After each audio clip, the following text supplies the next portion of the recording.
Start it off. Start it off? Yeah, you go Okay, ahead. well, I gotta fix my computer. I think you put in what we're going to talk about, and I think you said that our number one thing, Trump is back. Yeah, that's what it Daddy says. is back. All right. Daddy's home. Well, what do you want to say Right? about that?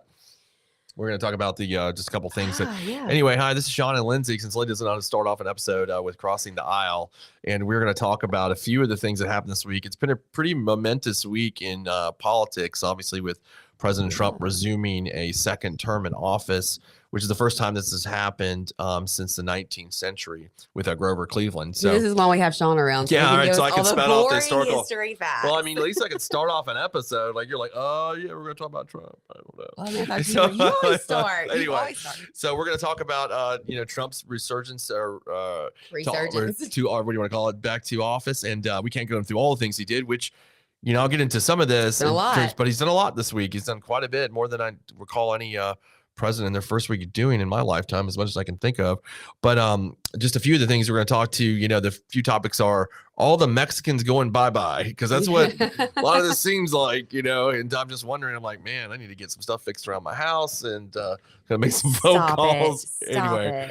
That, and then are the J6ers having a party? We're going to talk about that, whether, we agree with those pardons or not.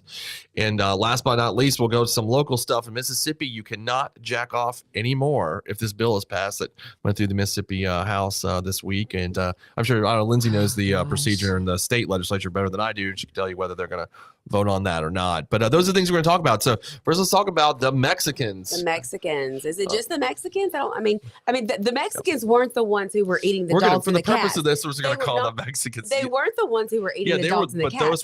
But those were legal immigrants, though. The Haitians that were here on the legal program. We're talking about illegal immigration. So, I mean, illegal immigration, which generally involves the Mexicans. And what Trump did this week is he signed an executive order that would ban what's called birthright citizenship, which is part of the 14th Amendment to the U.S. Constitution, which were the post-Civil War amendments of the 13th, the 14th, and the 15th. And his executive order would effectively end that right, which it says that if you're born on American soil, you are, in fact, an American citizen. Right. And he wanted to put a stop to that, which was blocked by a federal district court in Washington today. Yeah, it was blocked in that. So I imagine that'll move its way through the court system, and we'll see what happens. What are your thoughts about that, Lindsay? I am a firm believer in the Constitution of the United States, and this was something I was not on board with. And I am on board with a lot of things Trump has done since he has taken office, but this is one that I can understand why there were a lot of people who were not happy about it. Yeah, there's actually, you're going to be surprised. There's a lot of things he's done the last week or even before he's in office that I can make complete agreement with. Right. One of his performance with the Middle East peace deal with Netanyahu, I thought was really good with his team, did a really great job with that. Not to get off on a tangent on that. I agree with him on Panama Canal. I think he's right. And we watched a little bit of his speech at Davos today, which was really incredible. I thought he did a really good job. I said to you, he sounds like he really knows what he's talking about. He sounds informed and not like someone who's just getting up there and trying to feed you a bunch of BS. Yeah, there was he's talking about using coal again, which I think is something very important in terms of U.S. energy policy, and which I haven't heard an American president talk about in quite a while. So now we're not going to get into the weeds of that. That's a lot. This goes over my head. I'm all for the making a man and a woman in two sexes. He signed an executive order for that. He has signed an executive order saying that males will no longer play in female sports. Like, these were my issues. These are things that I've been so very passionate about. And so I am extremely thrilled that he's done those things. I did not agree with him on the birthright citizenship executive order that he signed. I was not in agreement with that. So I am happy that they did come back and say that, that's part of our Constitution. It was kind of, I guess, maybe unconstitutional to do that. But to get back to the immigrants. Well, no, I mean, let's expand. Let's unpack the birthright. It's extensive. So there is interesting arguments on both sides, legal arguments. One is if you're against birthright citizenship, there's a clause in the 14th Amendment that talks about, are you subject to the jurisdiction thereof? And the thought process at the time of the writing of the 14th Amendment was there was a Senator, Lynn Trumbull, that wrote it, and he was trying to exclude Native American tribes because tribal Indians were not subject to the jurisdiction of the United States. So that was kind of the argument. Another group was foreign diplomats that came here were not subject to that, and they wouldn't. So they're children of any foreign diplomats while they were here. And we're talking about the 19th century, so you could be over here, and it would take a long time to get back to your country. You could easily, give birth here, and we're not automatically U.S. citizens under that kind of standard. Now, so that's the argument against birthright citizenship, like looking at the legislative intent.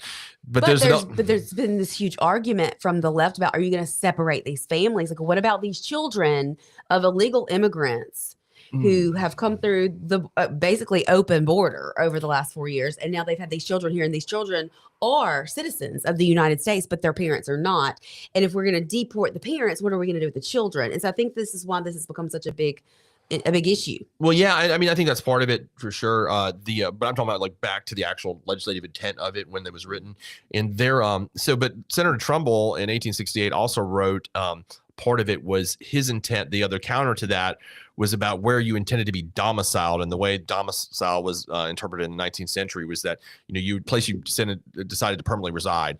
So that's kind of domicile. I don't even know that. Well, I was like, what is domicile? That's the word you use. Sounds like a doom and gloom term. Yeah, I read a Yale Law Review article that was written about 20 years ago about this. Of course you did. And so it was the same senator, kind of what he said, which people are using the arguments from the same senator, the left and right on this. One thing he says about Indian tribes and foreign diplomats, and that's being used by those that are saying that birthright citizenship shouldn't be automatically granted. And then you have the left that's saying that, well, he actually wrote a letter to President Andrew Johnson at that time and talked about. You're going to bore everyone. So I'm going to bore everybody, but this is really, really interesting, really legal debate. I think it's like there are really good arguments on both sides of it. That it's intended domicile. So the argument in today's world would be, even if you were here illegally, did you intend to domicile here, regardless of your status? So that would be kind of what the argument would be. And and also then the other argument is to the children of an illegal alien. Are they? Oh, wait, you're not supposed to use alien. You're a Democrat. You can't use alien. Or whatever you want. Illegal immigration. Actually, that was one of the executive orders he signed. Is an unborn child Is there? Did you see that? That's one of the executive orders that Trump signed. Is that you now must use illegal alien as the term. I didn't see that one. I mean, okay, there's a lot of them. I'll have to go through them all, and I will. But is an unborn child have allegiance to any country? So that's another argument. Right. So it's really interesting, fascinating debate. Now, every U.S. court, when this has been brought up in the past, has immediately struck it down. Like, this is, birthright citizenship. You're born here, you're an American citizen, other than being a foreign diplomat in those situations. And there's a case in the 19th century that is about a Asian couple that this happened to, and that's kind of the seminal case on the issue. But I won't bore you anymore. I'm trying to shorten my boring legal history stuff here. Anyway, so that's the argument. So we're going to see this. It's now in the federal district court in Washington. Will by a judge who ruled on this was actually an appointee of Ronald Reagan, who was the one who blocked it. So the conservative judge blocked it, and we'll see what happens. It'll it'll be appealed, and we'll watch that one intently. So that'd be very interesting. But I think the issue to me, the biggest part of this, right, is not even actually the main issue is, does the president of the United States have power by executive order to do this? And I would say, even if it turns out right in the court that they agree with his position, I'd say he doesn't have that power by executive order. That's something that has to be granted and interpreted by the courts. So we're going to see how that happens, plays out. And it's going to be legal geeks like me are going to love it. So we're going to watch it. Well, I mean, I think it's extremely important to remember the founding fathers and their intent and the Constitution. And we had this conversation the other day, and how incredibly brilliant they were, and how they almost thought of everything. And this was something that they put into our Constitution because they felt it was important. And I think it's the founding fathers. This was 100 years after them. I think it's very important that we remember why those things were put into place in the first place. And I think most conservatives would want to err on the side of our Constitution. Yeah, I mean, it's certainly, other than the Bill of Rights, the 13th, 14th, and 15th Amendment are, considered the most important amendments because they are the post-Civil War amendments. And they were, explicitly, banning slavery was one of them. And then, of course, the 14th Amendment being one of the most important, applying equal protection due process to the states. Because, and again, I'm going down a legal rabbit hole here, but what I think a lot of people don't understand is that the Bill of Rights actually doesn't apply to the states, just the Bill of Rights on their own. they apply to the states because you have the 14th Amendment. So with that, there was no 14th Amendment. The Bill of Rights didn't apply to the states. It was just about what the federal government could do, not what the state governments could do. Then once the passage in 1868 of the 14th Amendment, I know I'm boring everybody. I'll be done soon, I promise. Once the 14th Amendment was passed in 1868, then the Bill of Rights slowly was applied to the states. That's why in a lot of legal documents you'll see, the Second Amendment the First Amendment as applied through the 14th Amendment, because so it was applicable to the states, because it said that, and I know that's a little complex, but yeah. So initially the Bill of Rights did not apply to the states. It was just what the federal government could not do. And then later through the 14th Amendment and cases thereafter, there's the application of the Bill of Rights to the states. And now that everyone is asleep. Everyone's asleep now. I'm sorry. I know, right? Hey, it took me, I didn't even know that till I was in law school, and I was like, really? It was kind of complicated, I thought. Anyway. It is complicated. It is very complicated. But this is a big deal. And Sean, you come from an immigrant family. Sure, and so this is something that I know you are very passionate about, because you want there to be opportunities in America for immigrants. Yeah. And I think a lot of people believe that Trump is going to immediately remove all immigrants from America. I think there's been this fear tactic that has been put into people's minds. And I'll tell you, we talked about this, but I believe even the illegal immigrants, I don't see there being someone going out and knocking on doors and saying, hey, you're here illegally. Even if it's someone who is working, who's paying taxes, who is involved in their community. I don't think that's what's going to happen. I think they're going to go after criminals. Yeah. People who have been that they know are here, who've been convicted of crimes. And I think that's going to be the first and the foremost focus. And then also shutting that border down that's kind of been wide open.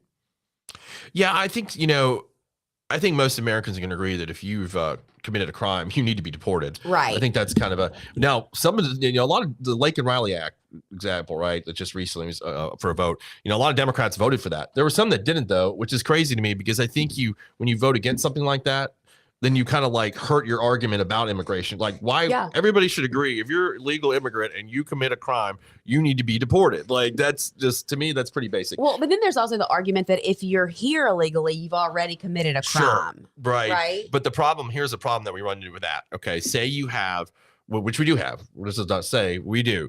We've got half the U.S. farm labor force are illegal immigrants. So you're going to effectively shut down, if you rounded all them up and deported them, you're going to just effectively shut that down.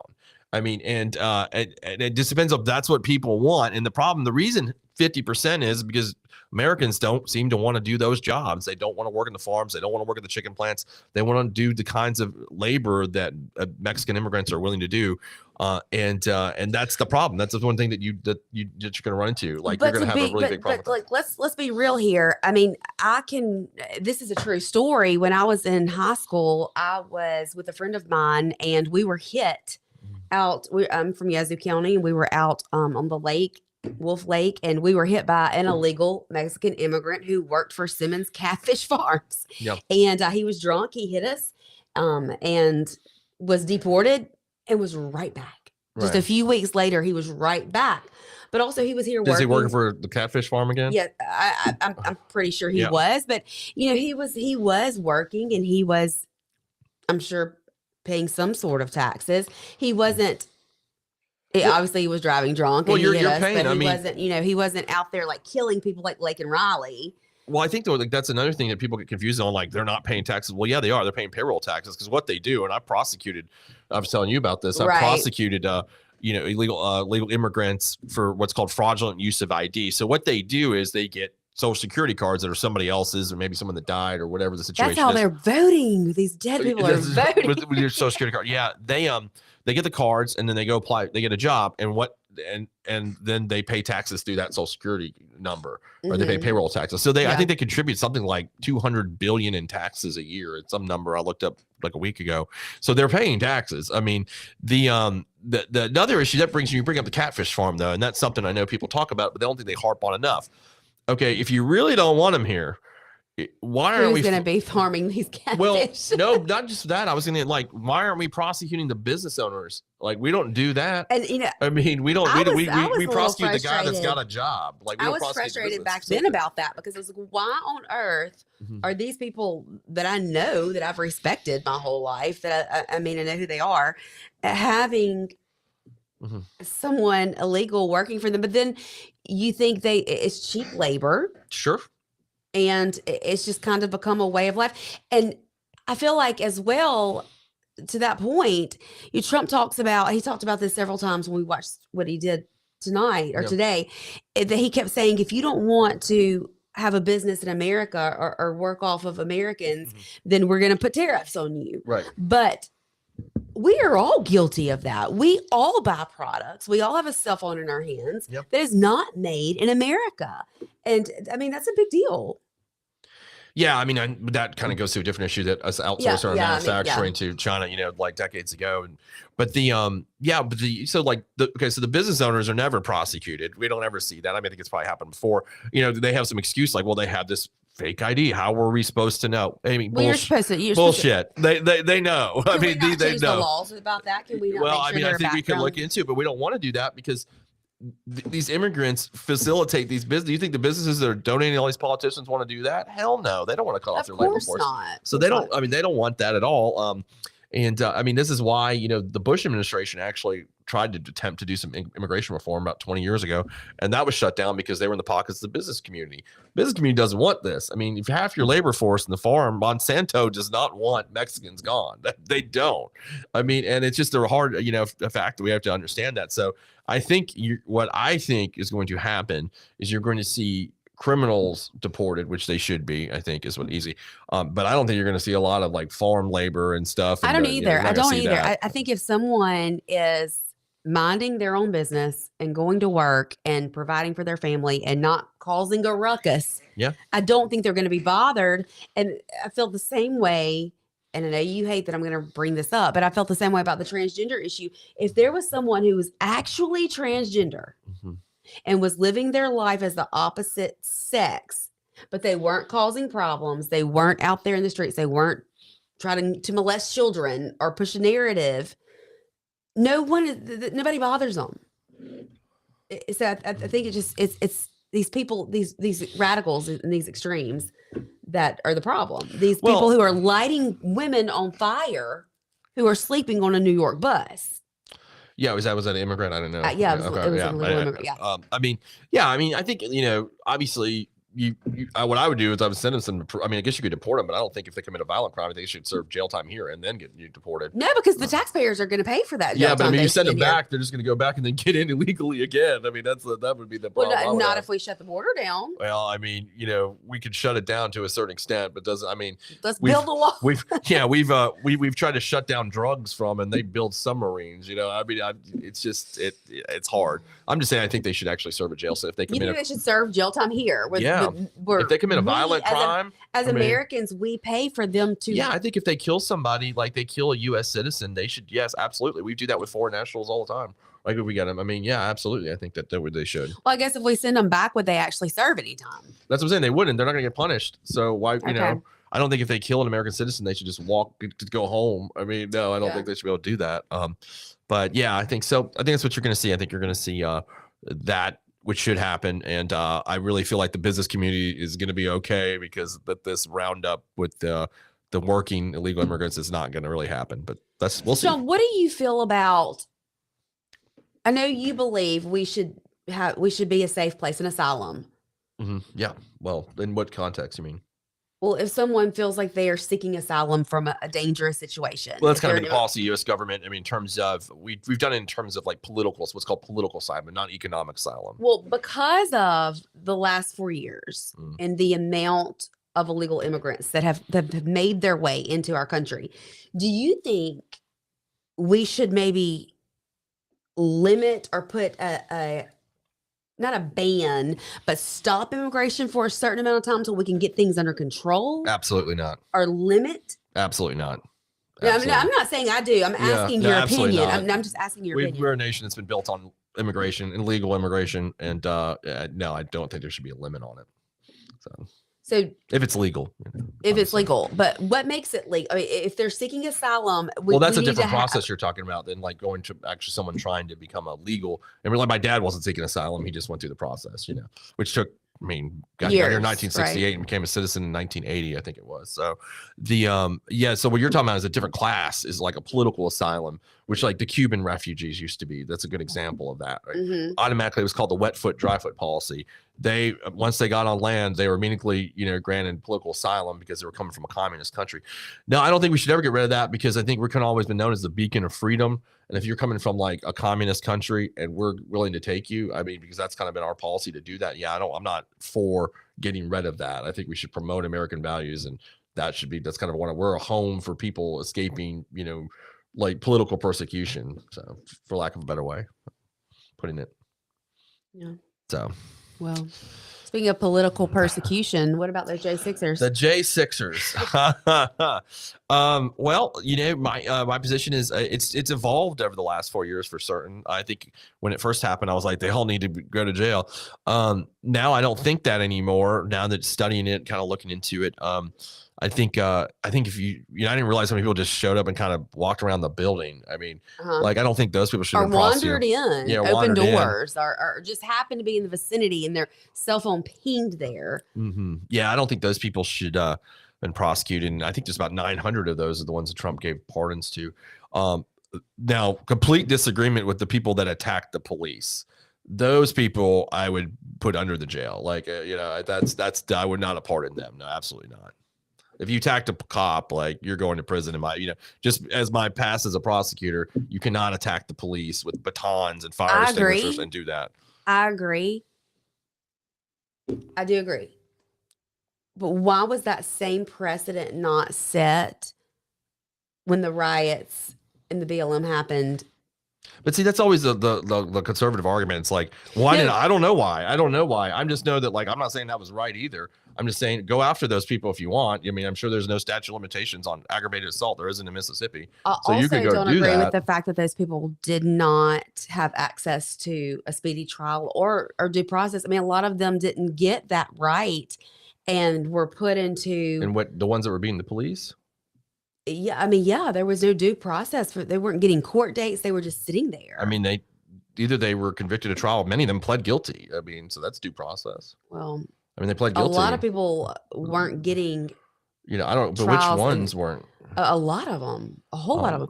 Anyway, I agree with you. If you assaulted a police officer and you broke in and broke windows and caused destruction to our Capitol building, then no, I don't believe you should have been issued a pardon. And I think J.D. Vance said that really well. J.D. Vance said the same thing I'm saying. I think he's the same exact position. Looked at as a case by case basis. But and I said this to you the other night. I think both things can be true. Yeah, I mean, I agree with that. I think that there was peaceful protesters there that were just going in, but there's some people that acted like a bunch of assholes and attacked the cops, and then and were violent, and they should be prosecuted to the full extent of the law and shouldn't have given a pardon. No. Do what bothers me so much is that the media only gives you one side of it. I mean, there were people there that I know well and that I trust wholeheartedly, and they are not lying to me about their experience, and they did not witness any of that. Now, maybe they were gone before it got violent. Maybe they were on the other side of the Capitol where things weren't as crazy, but I think both things can be true. I think that there could have been people who were out of their minds and violent and should be prosecuted. And I think there could be people who didn't see any of that and only saw peaceful. Yeah. I mean, I think that's exactly what happened. I think that's, what happened. I think that there were peaceful people there, that people just kind of went in with the herd and then they got, but there was people we got video. I mean, it ain't like we hadn't seen it. There's video of the people beating the police. And but I also think it's unfair that these people that had nothing to do with any of that violence. Yeah, well, they all just got a pardon. Well, a lot of them, most of them didn't even go. Wrong time. Most of them didn't go to prison though. Most of them got misdemeanors and whatnot. I mean, well, those people were just kind of trespassing, but they got those pardon wiped away. I mean, the people that went to jail for the most part, I mean, sure, there's some examples that I don't know, but were the violent ones. And then of course Stuart Rhodes and Enrico Tarrio, which were the worst in my mind. And but both got, Stuart Rhodes got a commutation and Tarrio got a full pardon. So But yeah, so I think that was just I thought that was not good with the violent folks towards police. But yeah, well, I mean, I never want to insinuate that we should be beating police or being violent with the police. I mean, we're definitely not. I can't how anybody has that. Yeah, also right. I mean, like, you know, the rights usually like back the blue, you know, so we'd think that like they would be like, okay, this is not cool. Like this part's not cool. I don't know why anybody can't just say that. Like that's not cool. Like to beat police officers. Like seems pretty obvious to me, but yeah, you would think. But there's those that don't. I mean, JD Vance, who we're just talking about, got destroyed for saying the same thing I've said, you know, same exact thing. Well, I mean, I thought what he said was very smart. It was, let's look at this on a case-by-case basis. I don't think everyone needs a pardon. I don't think everyone should be sitting in a jail. Yeah. You know, I think I really admire JD Vance. And, you know, I thought his little girl stole the show at the inauguration the other day with her Band-Aids on her fingers. I missed all that. I didn't watch. I know you didn't get to watch I was in meetings all morning. I didn't see it. And I got messages asking if we were watching the inauguration together. I would have watched it. I watched the YouTube clips. I just didn't get there to watch the whole thing because I had all those meetings. Well, so I think we've kind of set our piece on that. The last thing we got today for tonight is jacking off in Mississippi. Apparently, one legislator wants to make that a crime. And, you know, so guys, you know, don't hold on. I guess. I don't know. I mean, it just seems like, you know, so I guess the wording was that you cannot release genetic material unless you are attempting to fertilize an embryo. My question here is, isn't an embryo already fertilized? Well, yeah, I don't even. Yeah, I mean, I'm real confused here. I think he's just saying you can't jack off and shoot sperm, right? That's what he's saying, isn't it? Like, unless you are attempting to make a baby. To make a baby. Okay, right. That's his intent. Well, and this is a Democrat, by the way. Well, I'll get into why he's doing this. It's political theater. Everybody knows it. Everybody gets it. I mean, both sides do it constantly. It's just part of our total waste of taxpayer And there's a million things on the right when people do that too. And this is on the left. They're doing it. They're doing political theater. I've never heard. One guy in the legislature filed to succeed from the union. I've never heard anyone say anything as stupid as this bill. There's been plenty of things. Yeah. Succeed from the union was one guy. I think it was, I forget his name. Anyway, this was absolutely asinine. But, you know, first of all, who's going to enforce this? Who's going to police this? Who's going to be? It's going to be the jack-off police? I mean, who's going to be like peeking in? Are you on that team? Are they going to, is that Moms for Liberty kind of thing? Are they going to go? Because you guys are all about banning porn and stuff, so you could go be part of the jack-off Gestapo. You know, like that's what I'm going to do from here on out. I don't know what that pays. Like, how does that classified ad work? Looking in windows and like then reporting someone who is releasing their genetic material without attempting to make and what an easy thing to like to not easy to catch, but like to develop your suspects. Like, let's see, let me look at my suspects here. Every guy in America, that's not just every guy. And you were saying this earlier, but this is not just a guy. I mean, right. Yes, I get it. But I'm just saying, like, he's directing towards men. The bill was directed towards men. Well, how sexist is that? Anyway, damn Democrats. You've developed your suspects already. Every male in America jacks off and watches porn, and even if they're lying to you about it. That is not true. Yeah, that is not true. All right, 99%. Not in Mississippi, they don't. Yeah, well. They so I mean, so you got your suspects developed. You just have to like do a sting operation, you know, like wait outside somebody's window, and then you got the light. You catch the guy. That's all I can think of. If they're watching porn, then they must be watching it illegally because we don't have that here. We used to have the Sovereignty Commission that was investigating, like trying to keep racism basically and segregation, and all that stuff. The Mississippi Sovereignty Commission was a state agency to preserve segregation, and now we have one. Maybe we can have a Mississippi State Jack-Off Commission to stop men from masturbating. This is the most ridiculous thing I've ever heard in my life. We could spend that. If you had told me that would be one of the bills highlighted after yesterday was the deadline for all bills to be dropped. So there's no more bills? Well, we have over 3,000, so we have enough. I love it how such a conservative state has all these laws. Everybody loves laws here, but gosh, so we have until February 4th is the deadline for these bills to come out of committee. I know you don't like talking about all that, but no, I don't know. But mine, like, and I've told you this before, like I feel like we should be like Texas and have session every like 3 years. Like, this is ridiculous. Well, I'll in this tell you state what I that we think we have should it do. every year. I think that we should have. I think we should have lawmaking session every other year, and then appropriations. Every other year. That's fine. I mean, why are we making all these laws every year in like the most conservative state in the country? Like, we are more not, laws. We are absolutely not. We have laws. If we were the most conservative state in the country, we wouldn't be so far behind when it comes to school choice. I mean, come on. We are not the most social conservative stuff that's like, the Handmaid's Tale here. So we do not. We absolutely do not. But I mean, the ways, and speaking about that, I mean, I think it was it Representative Blackman, or was it Senator? I can't remember. Bradford Blackman, Senator. He's a senator. Okay. Senator Bradford. You shouldn't be a senator. Well, period. So I mean, he was doing this to make a point about abortion. I know it's a funny, absolutely ridiculous. And that's what the kind of thing is. So, and I mean, it was, obviously stupid, it's political theater, whatever you want to call it. It's not going to pass, but it's funny for us to talk about. And, but it was a point about abortion, and, not a very good one, I think, but no, not a good one at all. I think a better one is to talk about the initiative. And we heard I've done that exhaustively before, and why that I think that the voters should get to choose on this issue. Yeah, and, that has not by been. religious zealots, but because that has not been the buzz at the Capitol. What? There's no initiative, right? I think there's a bill, but I don't think it's at the forefront. It's it is not being. You say it's not going to happen, right? I mean, it's not going to happen. No. Yeah, no. Like I said, you guys got to make sure Leviticus takes control. So. Look, anyway. So. I would much rather be on that bandwagon rather than the one who's going to go police whoever is ejaculating. Well, I guess that would be in your all's conservative, like, because people aren't supposed to look at porn and masturbate, right? And that part of y'all's thing, no dancing or whatever else. But no, this bill is saying you can't have sex with your wife. Unless the intent is to make a baby. Oh, it said that too. I didn't read that part. It's nothing. You can't have sex at all or ejaculate at all. Oh, unless your mission. Well, why can't you just lie and say I'm trying to make a baby?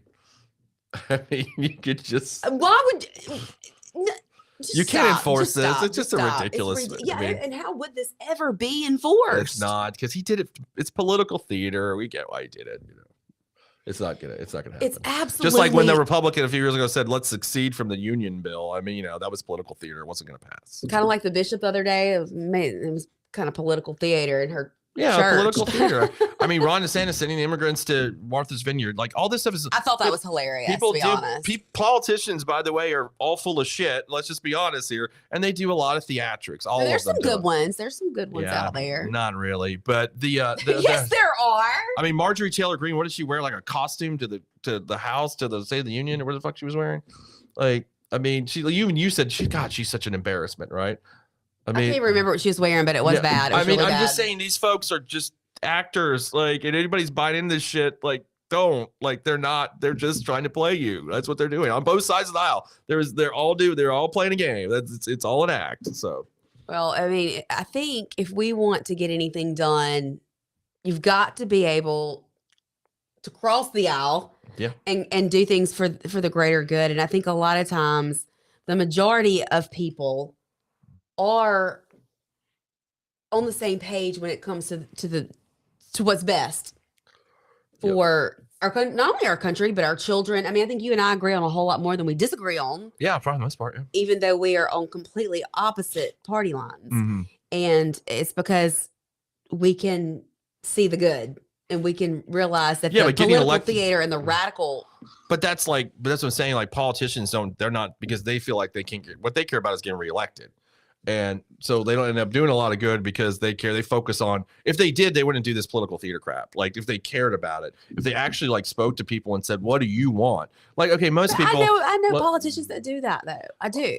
Okay, maybe there's some, but like healthcare is an issue. And I'm not saying we have to get in the weeds of that. What I'm saying is everybody in this country agrees that we have a health insurance problem. Now, whether you want socialized medicine or not is a different issue, right? But we all agree that we have an issue here about the affordability of healthcare. Yeah. We do, and people not being, and we don't talk about it. What they do instead is they pit everybody on opposite sides. They say, oh, if you want to talk about it, you're a radical liberal that's for Obamacare. That's the conversation. It's not like you who gets up and goes to work and have United Health Insurance or whatever else, and you're self-employed, and you have a hard time providing health insurance for your family, which is a real legitimate issue. You're not saying you're for socialized medicine. You're just saying this is an issue that we need to talk about it. But if you do talk about it, you've got people on the right or the left on other opposites screaming at you. Like on the right, it's you're a communist, and on the left, it's like you're uncaring. I mean, this is what everybody does. They don't care about actually solving the issue. They just want to create division in it. So I mean, same school choice. You know? It's like no one on either side of the issue is speaking about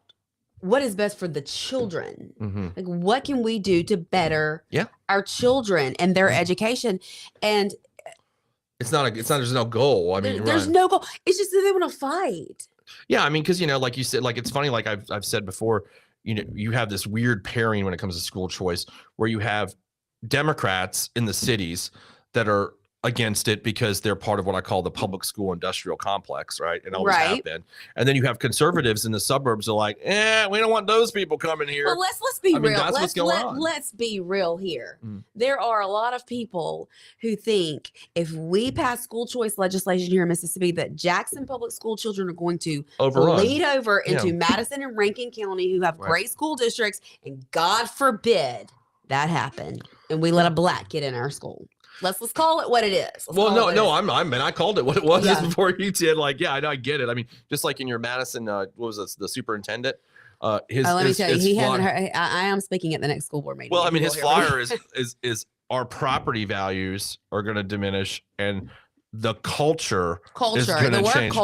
And I had some lady on Facebook thread like argue with me about this, like how that's not racist. And anybody that doesn't think that's racist is out to lunch. I mean, it absolutely is racist by saying those two things, that you have that intent. Now, look, just say what you want to say. If you're saying, look, we're scared about black kids coming to school with us. All right, well, that's your issue. But let's just not pretend that it's these other ones. We're supposed to have passed that obstacle many years ago. Like but I mean now, there's code words now, right? Like property value, culture. I mean, that's what it is, So that's and I think, and that's why he put it. I don't know whether he's a racist or not. I don't like calling people racist. Well, anyway, but regardless of whether he's racist or not, a PTO meeting is not the place to put out your political agenda as the superintendent of schools. No, I mean, especially in the way you did it, it sounded like the 1960s. We've got enough problems in the state trying to get away from our past and move forward. Right. Now you're making it sound like we're just a bunch of redneck racists by putting that stuff in there. I mean, that's what it just looked like. And then of course, and so that was a big problem. We saw, our friend Russ Latino called that out. Yeah, I thought, absolutely. Wonderfully the way he put it.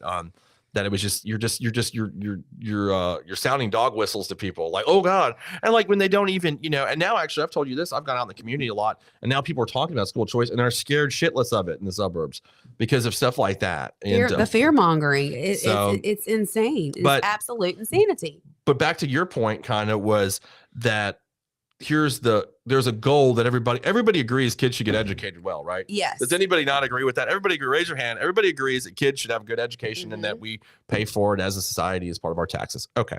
Yeah. So we all agree on that. Everybody wants that. Republican, Democrat, everybody wants that.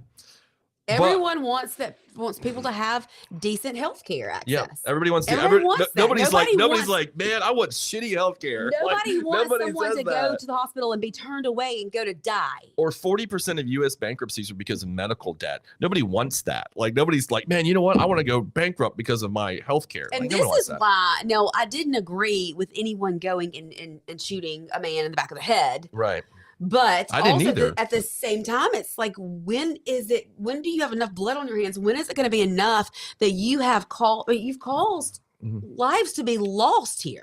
And, they had, it came out, all the stuff started trickling out after that they had claim denial quotas at that company, that they had to deny a specific amount of claims. Like when you hear about police have ticket quotas and stuff like that, like they had to deny didn't base it on merits. They had a specific denial, or you got fired. You'll love this one. They also have been a big company that has denied health care to those who were non-vaccinated. Oh, did they do that too? They did. Oh, there you go. See, the right should jump on this. We have a bill in the legislature right here in Mississippi right now. They denied health care to the unvaccinated? Mm-hmm. Oh, well, there you go. So you should hate them. There you go. I mean, I'm not going to shoot them in the back of the head. No, I didn't say that was good. But obviously there's enough angst in this country over healthcare because everybody wants good affordable healthcare, whichever mechanism there is to do it, which is again separate issues. But what we've done is we just pit everybody into these things, and okay, I got to go join red team, I got to join blue team because that's what they think, and it's stupid because we still have both. Everybody still has unaffordability crisis with healthcare. Why can we not all just agree that we want better for the country and do the things that need to be done to make it better? They're not going to do that. I mean, and so that goes back to your school choice issue. I mean, everybody wants good education from their children. Everybody agrees on that. But when you go down the nitty gritty, the Democrats want to support the public school industrial complex, which is ridiculous. Like it's not the goal of actually educating the kids better. It's about supporting the public school system, which is something I've railed against my own party for years. Like, why is this the focus? Who gives a shit? Like where they're educated, as long as they're educated well. And then the right is like, well, we don't want, I mean, and that's so obviously we don't, you really don't want good education, like, or you want what you want. But to be conservative and to say you're a Republican, and this has been a big proponent of Trump has actually called this the civil rights issue of our day. Yeah. Trump's for it. He has said it numerous times. This is the civil rights issue of our day is school choice. And, I can't understand or fathom how anyone can argue against giving a child. Well, I mean, we just stated the reasons why they're doing it, and it blows my mind. It just blows my mind. And that's what they're concerned with. So, but and how's that looking in the legislature anyway? Since you follow that a lot more than I do. So we have two bills right now. One is an open enrollment bill. Rep. Jansen Owen is a friend of mine. He's got a bill that is, and this is all I think that was gonna ever attempted to be done this session, was to make it public school to public school transfer. So therefore you can be in a public school and transfer to a different public school if it meets your needs better. And we have that here now, but for that to happen, you have to have the school you're coming from sign off on it, and the school you're going to sign off on it. So what this bill is going to do is going to take away the school you're coming from having to agree to it. So now only the school you're going to has to accept you. And I think that's a big deal because the education funding formula, now it's different per kid, but the base is like $7,000 something per student. So a school is not going to want to let $7,000 go. And that's why I continue to say we need to be funding students and not systems and not superintendents. We not forget the people whose pockets are being lined and padded. Yeah.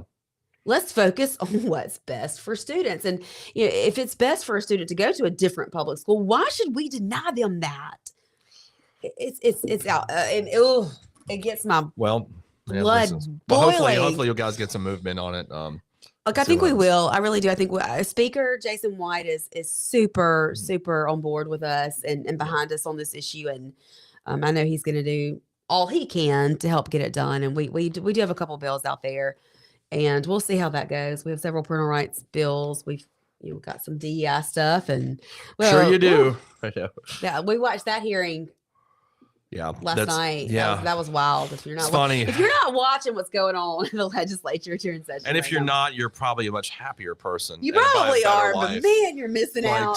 Don't. I had, I knew I was a super dork when I had 10 separate people text me that Shad White getting messed up by Senator Polk thing yesterday. I mean, we watched it last and everybody, night. By the way, in the whole state with laughing emojis, like, look at Shad. Like that was, that's Shad lost it a little bit. I mean, he really, really was angry. Yeah, it was funny. Angry.